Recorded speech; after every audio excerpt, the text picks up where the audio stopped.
Saludo vía remota a nuestra colaboradora Valeria Moy. Valeria, muy buenas noches. Hola Leo, muy buenas noches. Bueno, en esta mesa, y lo comentábamos ya hace poquito aquí también, hemos apoyado y hemos aplaudido el incremento al salario mínimo. Ahí sí nos demostraron, hay que decirlo, a los neoliberales, pues que estábamos equivocados con esto de que el incremento al salario mínimo iba a crear inflación. La verdad, ha sido una muy buena medida y viene un incremento más, Valeria. Así es, Leo, viene un incremento de 20%, va a llevar el salario pues a casi 250 pesos, a 250 pesos. Hay que decir diarios, evidentemente, hay que decir que de todas maneras el ingreso mensual se queda alrededor de los 7,500 pesos y en la franja fronteriza que el incremento pues se da sobre una base mayor, se quedará cerca de los 12,000 pesos. Pero sobre todo, Leo, más allá de que yo también considero que es una buena cosa, más allá de que en efecto se rompe esta idea, o por lo menos se ha demostrado que esta idea de si subes el salario mínimo implícitamente va a haber inflación, creo que hay una cosa que de repente no discutimos porque tiene un tris más de complejidad y es, normalmente pensamos que el incremento al salario mínimo genera inflación si este salario mínimo está cerca de la mediana de ingreso. Eso es normalmente lo que se asume en términos muy de economista. Cuando se empezaron estos incrementos al salario mínimo, estábamos lejos de esa mediana de ingreso.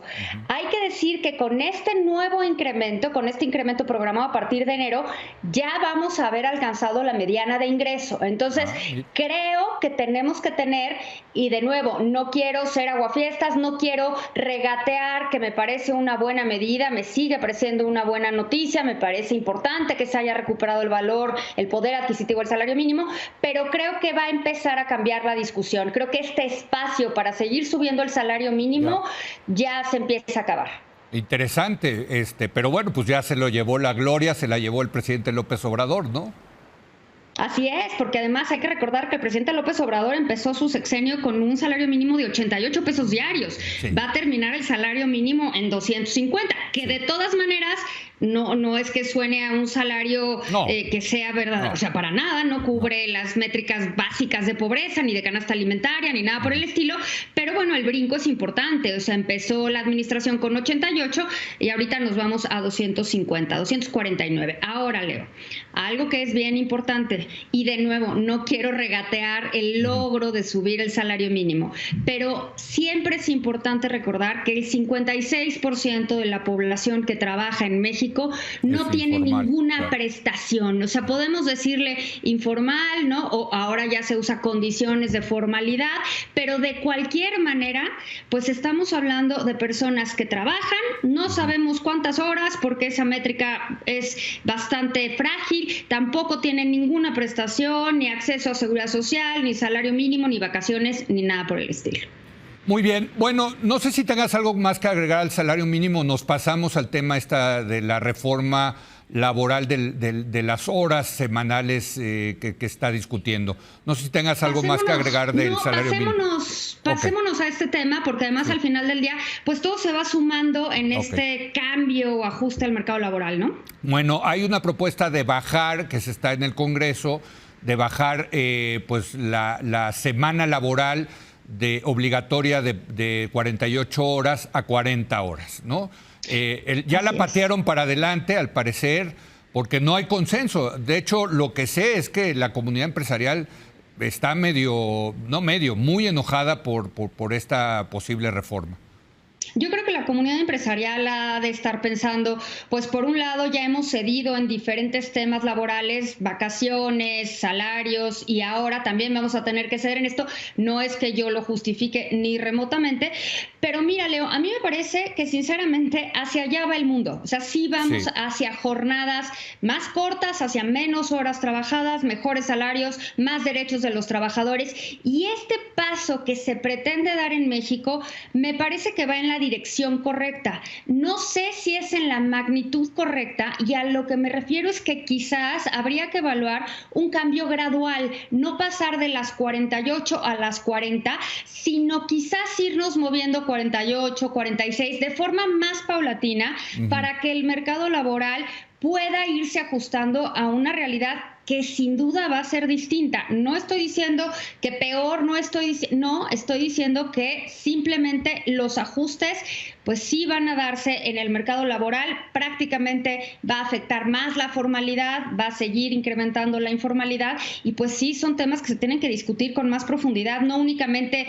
bajemos de 48 a 40 y vámonos, ¿no? Sí tiene que haber un análisis mucho más claro. Pero a ver, ¿qué tipo de análisis? Por ejemplo, ¿están correlacionadas la productividad o relacionadas de alguna manera la productividad con la semana laboral? Digo, porque por ejemplo en Francia, en Alemania trabajan creo que 40 horas y son hiperproductivos. Sí, bueno, aquí trabajamos muchísimas horas y no somos nada productivos. Es que exacto. Estoy completamente de acuerdo contigo. O sea, yo en ese sentido de la productividad no lo discuto. Pero, por ejemplo, Leo, tenemos una economía profundamente basada en el sector servicios. Sí. Y en muchas ocasiones ese sector servicios, no necesariamente tiene un contrato donde se le pague al trabajador por día o por todo un mes, se le paga por hora. Y en ese sentido, a esos trabajadores los puedes acabar afectando. Creo también que hay que medir los costos que va a tener hacia la formalidad y el impacto que pueda tener en la informalidad. Entonces, por eso te digo, yo creo que es hacia donde va el mundo y creo que es hacia allá donde nos vamos a tener que mover. Eso claro. No lo discuto para nada, o sea, pero para nada.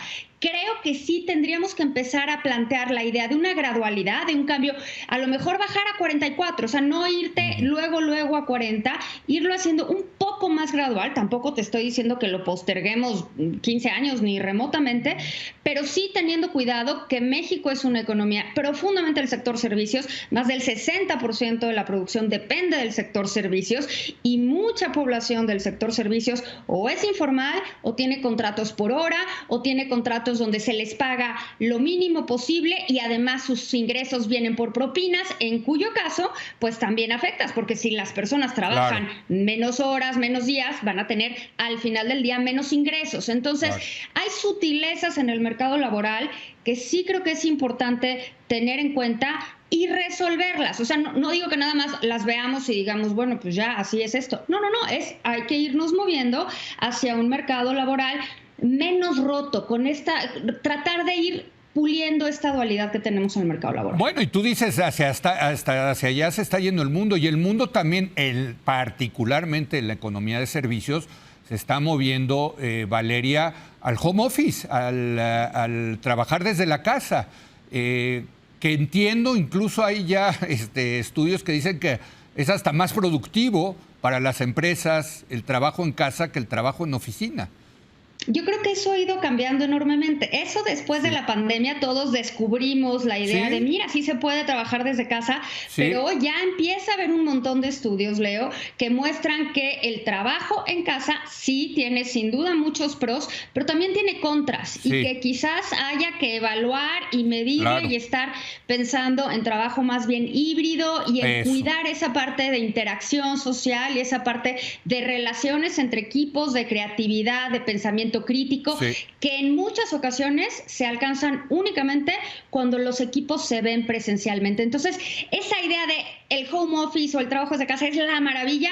Yo creo que se ha ido suavizando y se ha ido matizando conforme tenemos más información. Bueno, para terminar entonces, Valeria, ¿qué va a pasar, tú crees, con esta reforma de la semana laboral? Creo que va a haber bastante oposición. En ese sentido no me refiero a oposición política, me refiero a oposición en la discusión, porque sí va a haber aquí derechos de trabajadores que no necesariamente van a estar todos con esta idea de bajarla, porque puede repercutir en menores ingresos. Entonces creo que esa discusión, pues sí, bueno, definitivamente ya la patearon para el año que entra y sí requiere un poquito más de información. Yo creo que va a pasar en el sentido de que nos tenemos que ir moviendo hacia allá. Mi hipótesis es que se irá haciendo más gradual en lugar de pasar de 48 a 40, sino que se irá matizando un poquito. Pues te agradezco mucho, querida Valeria. Gracias por estar con nosotros el día de hoy. Al contrario, Leo, un placer. Hasta luego. Gracias a Valeria Moy. Gracias a usted por habernos acompañado. Muy buenas noches.